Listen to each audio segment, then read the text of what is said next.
Good morning children and dear parents. आज UKG के Hindi class में हम लोग कुछ अलग करेंगे बच्चों। आज हम लोग कहानी सुनेंगे। आप लोगों को कहानी सुनना अच्छा लगता है ना बच्चों? तो चलिए आज मिस आप लोगों को एक कहानी सुनाएंगी और हमारी कहानी का शीर्षक है जादुई चक्की। चक्की सुन के बच्चों आप लोगों को क्या समझ में आता है? चक्की उसे कहते हैं गोल उपकरण होता है एक, जिससे पुराने जमाने में अनाज को पीसने का काम किया जाता था। गेहूं, चावल, दाल इत्यादि को पीसने के लिए पहले लोग चक्की का इस्तेमाल करते थे। आज उसी चक्की के बारे में हम लोग एक कहानी सुनेंगे। लेकिन बच्चों ये कोई मामूली चक्की नहीं है। ये कैसी चक्की है? यह एक जादुई चक्की है। तो चलिए हम लोग कहानी को शुरू करते हैं। ध्यान से कहानी सुनना है बच्चों, क्योंकि मिस बाद में आप लोगों से कुछ प्रश्न पूछेगी।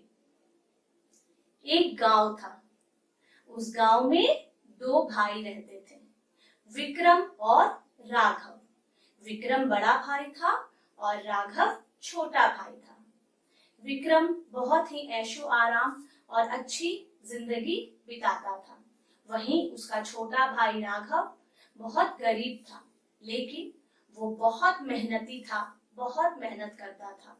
फिर भी वो अपने परिवार की जरूरतों को पूरा नहीं कर पाता था। बहुत उदास रहता था वो, लेकिन फिर भी अपने परिवार की जरूरतों को वो पूरा नहीं कर पाता था। एक दिन दिवाली का त्योहार था। चारों तरफ दिए जल रहे थे, खुशियां मनाई जा रही थी, पटाखे जलाए जा रहे थे, मिठाइयां खा रहे थे सब कोई। लेकिन राघव के घर में अंधेरा ही था और वो बहुत दुखी था। वह देखता है उसके बड़े भाई के घर पे भी उसके बच्चे, उसकी पत्नी सब लोग मिठाइयां खा रहे हैं, खुशियां मना रहे हैं। वह यही सोच रहा था। राघव बहुत दुखी था, पर वो मन ही मन सोचता है कि मैं अपने बड़े भाई के पास जाऊंगा और उनसे कुछ मदद मांगूंगा, उनसे कुछ रुपए मांगूंगा और उससे अपने पत्नी को, अपने बच्चे को मिठाई और पटाखे लाकर दूंगा। इसी सोच में वह अपने बड़े भाई विक्रम के घर पहुंचता है। जब वह अपने बड़े भाई से कुछ रुपए मांगता है, तब उसका बड़ा भाई बहुत ही घमंडी था। उसके पास बहुत पैसे थे, इस चीज का उसे बहुत घमंड था। वह साफ इनकार कर देता है। वह कहता है मेरे पास बिल्कुल रुपए नहीं है तुम्हें देने के लिए। तब इस पर राघव सोचता है अब मैं क्या करूं। तब वो अपने बड़े भाई से बोलता है, भैया आपके पास पैसा नहीं है तो क्या हुआ, पिताजी ने जो मेरे लिए रुपए छोड़ कर दिए हैं, आप मुझे मेरा हिस्सा ही दे दीजिए। इस पर विक्रम बहुत गुस्सा हो जाता है और बोलता है, तुम्हारी इतनी हिम्मत कि तुम मुझसे अपना हिस्सा मांगो? पिताजी ने तुम्हारे लिए कुछ भी नहीं दिया है। इस पर वह बहुत ज्यादा उदास हो जाता है और गांव की तरफ चल पड़ता है। वह सोचता है रास्ते में कोई ना कोई तो मिलेगा, मैं उसकी मदद कर दूंगा और वह मुझे उसके बदले जो भी रुपए देगा, मैं उससे आज अपने बच्चे और अपनी पत्नी के लिए कुछ खरीद कर ले जाऊंगा, पटाखे या मिठाइयां। इस बात को सोचते सोचते वह गांव की तरफ बढ़ता है। उसे रास्ते में एक बूढ़ी औरत मिलती है, जो बहुत ही बूढ़ी थी, लाचार थी, और वो रास्ते में लकड़ियों का एक बहुत बड़ा बोझा लेकर के खड़ी थी। उसे अपने घर लेकर जाना था, लेकिन कोई उसकी मदद नहीं करता है। इस पर राघव मन में सोचता है, अगर मैं इस बूढ़ी माता का मदद करूंगा और इसके बदले वो मुझे जो रुपए देंगी, मैं उससे आज दिवाली मना सकता हूँ। यह सोचकर वह बूढ़ी माता के पास जाता है और उनसे कहता है, माँ जी, मैं क्या आपकी इस लकड़ी के बोझा को आपके घर तक पहुंचा दूं? इस पर बूढ़ी औरत बहुत खुश हो जाती है और कहती है, तुम बहुत अच्छे इंसान हो बेटे, क्योंकि अभी तक किसी ने मेरी मदद नहीं की थी।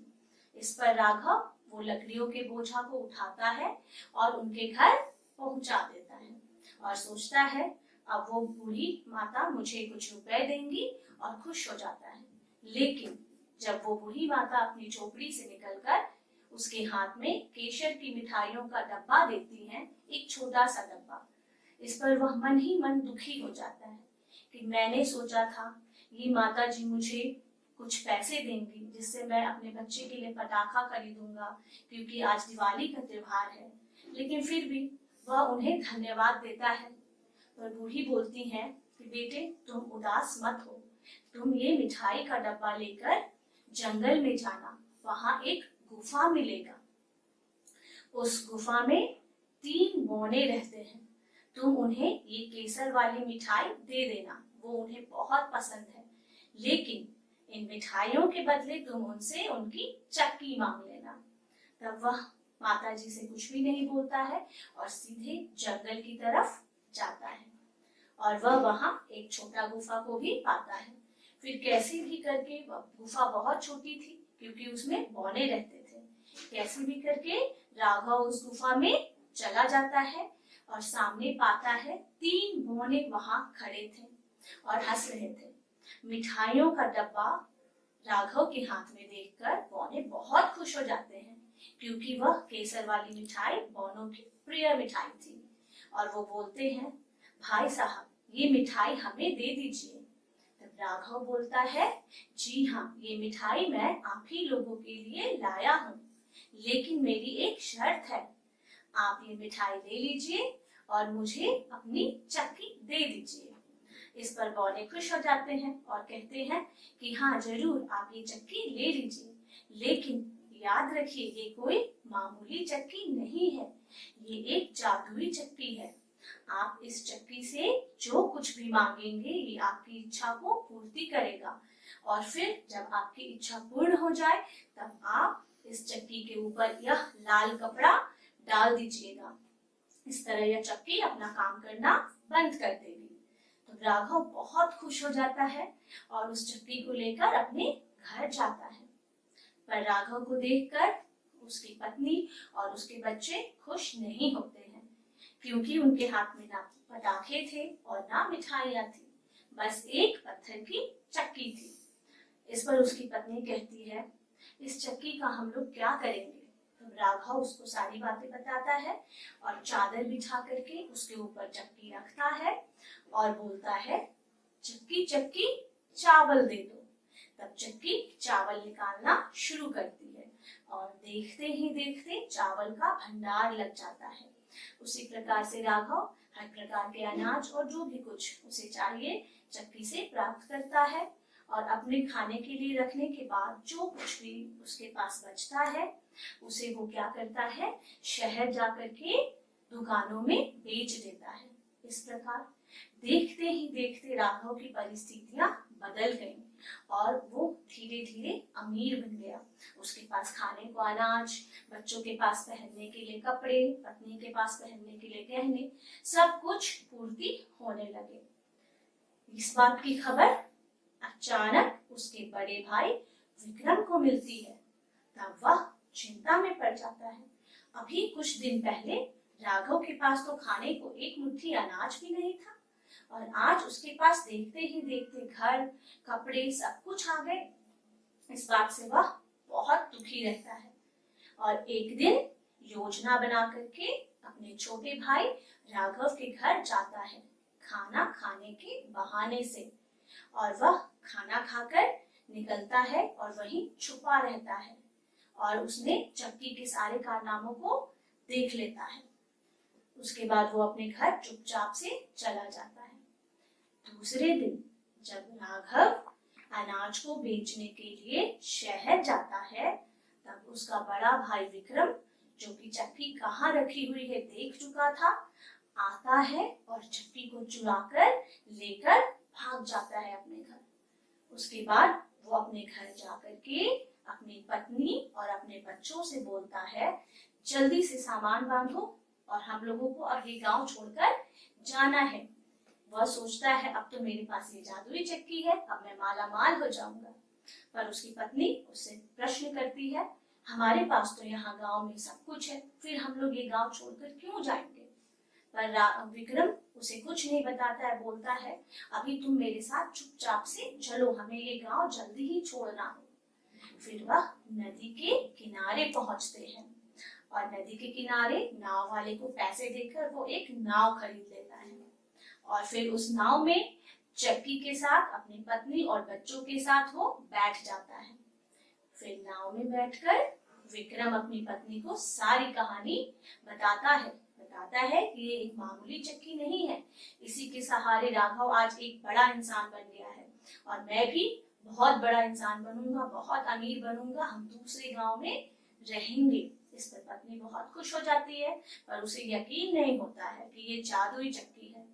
तब विक्रम उसे यकीन दिलाने के लिए क्या करता है, चक्की को कहता है, चक्की चक्की नमक निकालो। बस देखते ही देखते नमक निकलते जाता है और उस चक्की को रोकने विक्रम को पता नहीं है उस चक्की को कैसे रोकना है। तो नमक के बोझ से इतना नमक निकलता है कि उसकी नाव डूब जाती है।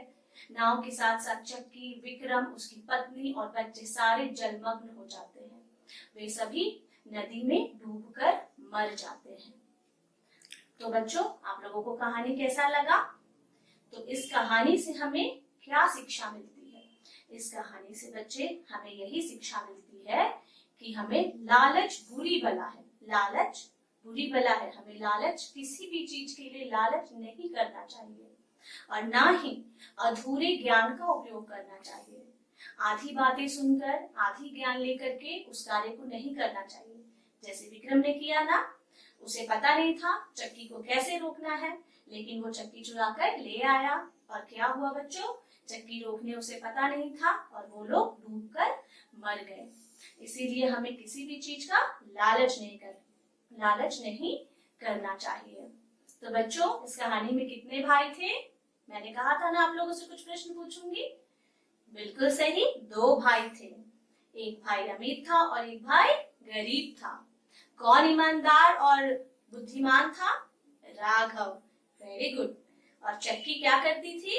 अनाज और जरूरत के सभी सामानों को निकालती थी। यानी कि बच्चों, आप लोगों ने बहुत ध्यान से कहानी को सुना है। Very good. इसी तरह से कहानी को ध्यान से सुनना है और देखना है और इससे क्या शिक्षा मिलती है उस चीज को हमें सीखना है। हमें देखना है ईश्वर ने हमें जो भी दिया है, जितना दिया है, हमें उसमें खुश रहना है। किसी दूसरे की चीजों को देखकर जलना नहीं है और लालच बिल्कुल नहीं करना है। धन्यवाद।